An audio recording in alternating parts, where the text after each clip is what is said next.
हर हर महादेव दर्शकों, जय श्री कृष्णा। दर्शकों, आज हम एक और गंभीर विषय पर बात करने आए हैं और आज हमारे बीच फिर से योगिनी तारानाथ माँ है उस विषय पर बात करने के लिए। आप सभी को मैं आज एक चीज़ बता दूँ, जिस घर में पितृदोष होता है, किस प्रकार से उसका वंश आगे नहीं बढ़ता और वहाँ पर पुत्रियाँ होती हैं, यानी कि लड़कियाँ ही जन्म लेती है और आपको पता है कि लड़कियाँ जो हैं पराया धन होती हैं, ठीक है? और मैं आपको एक चीज़ और बता दूँ, कई लोगों को ये बात बुरा लगता है कि भई हम सिर्फ़ पुत्री की और पुत्र की यानी कि बेटा-बेटी की बात करें। बेटा और बेटी दोनों एक समान है, पहले ही बता दूँ। लेकिन मैं पितृदोष के ऊपर बात करने आया हूँ कि पितृदोष की वजह से किस प्रकार से वंश आगे नहीं बढ़ता और क्यों संतान प्राप्ति में पुत्र नहीं होता यानी कि बेटा नहीं होता, बेटियाँ होती है।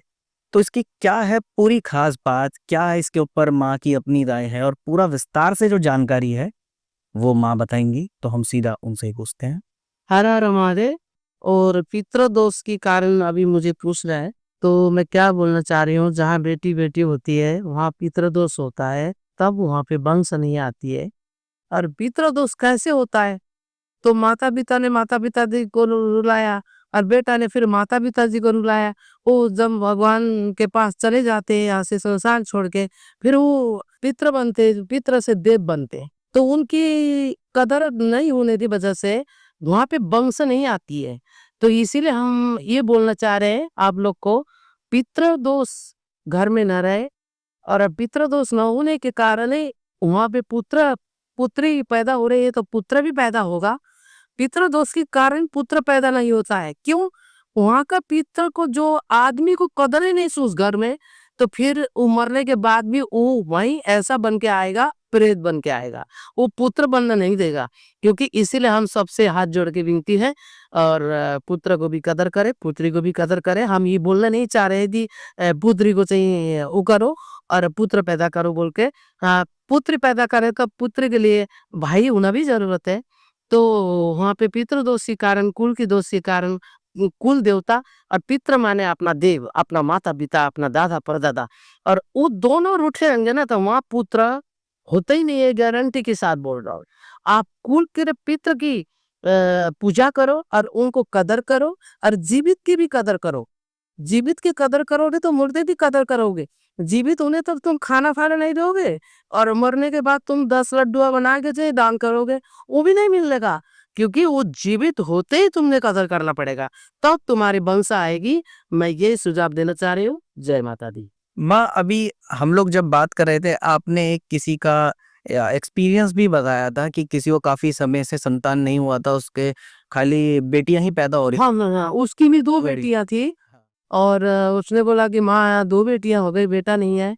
मैंने बोला भाई तेरा पितृदोष है, तू पितृदोष को पूजा कर और कुल देवता को मान, फिर तेरा पुत्र अवश्य होगा। तो गारंटी के साथ हो गया। क्यों? उसने जाके नारन बलि करी और हरिद्वार में और पूजा करके आया। उसकी 7 दिन में उनके घर में ठहरी, और वो आज बालक 2 साल का हो गया, और बालक आ गया 2 बहन के बीच में। तो पुत्र दोषी, क्योंकि मैंने ये पूरा नॉलेज ले रखा है 36 साल के अंदर, कि जितने की भी पितृ दोष है उनका पुत्र नहीं होता, ना पुत्री होती।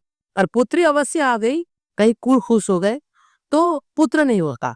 तो इसलिए पितरों की पूजा करना जरूरी है। मैंने 2-4 की करके देखा है, और मैं उसमें मुझे पूरा रीजन है कि मैं बोल दिल ठोक के बोल सकते हो, पुत्र पैदा इसीलिए नहीं होता है पितरों की दोष से। और पितृ पूजा होने के बाद पुत्र जरूर उस घर में आएगा।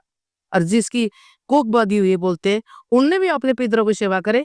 जड़ एक ही है, कुल पितरा पूजा करे और उनका भी बच्चा आ जाएगा। एक पूर्वाग्रही की वो भी होती है, पूर्व जन्म में जो किया है वो इसी जन्म में देना पड़ता है, इसी जन्म में भोगना पड़ता है।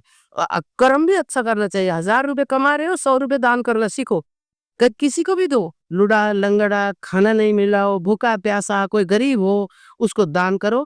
आपके घर में हमेशा हरियाली रहेगी और अच्छा रहेगा, बरकत होगा, और पुत्र भी होगा, संतान भी होगी, और खुशी याली भी मिलेगा। और अपने माता पिता को कदर करो। दर्शकों, आपको खैर ये चीज़ पता लग गई होगी, माँ ने जो बताई। माँ का कहने का मतलब यही है, जो हमारे घर के बड़े बुजुर्ग होते हैं, हमारे पितृ होते हैं, उनकी सेवा बहुत ज़रूरी है। इसके अलावा आज के समय में देखा है कि लोग अपने माँ-बापों की भी बात नहीं सुनते, उनकी सेवा नहीं करते और वो उनकी बातों को अनदेखा करते हैं। तो ये चीज़ का जो नुकसान है उन्हें बाद में भुगतना पड़ता है और वो इसी रूप में भुगतना पड़ता है जब वो माता-पिता बनते हैं, जब उनको संतान सुख की चाहत होती है, तो उनको ये सब चीज़ों की प्राप्ति नहीं होती क्योंकि ना तो वो अपने माँ-बाप को खुश रख पा रहे हैं और ना ही वो अपने पितरों की सोच रहे हैं। इसलिए अपने घर के इष्ट को, अपने घर के देवी-देवताओं को, पितरों को खुश रखें और जीवित माता-पिता की भी सेवा करें, उन खुश रखें और हमेशा ही जिसे कहते हैं अगर वो कुछ बात कह भी देते हैं, आपके भले के लिए ही कहते हैं। कई बार देखा गया है कि बच्चे जो अपने माँ-बाप की बातों का बुरा मान जाते हैं। लेकिन आप याद रखिए अगर आज आप बच्चे हैं, आज आप कुँवारे हैं तो कल को आपकी शादी होगी और आपको भी आपके पास भी बच्चे होंगे और जब आपके साथ होगा तो आपको कैसा लगेगा। इसलिए वो समय ना देखना पड़े, उससे अच्छा यही है माँ-बाप की सेवा करें, उनको खुश रखें, अपने पितृ, अपने इष्ट और अपने देवी-देवताओं की भी सेवा करें और खुश रखें। जय श्री कृष्ण दर्शकों, हर हर महादेव।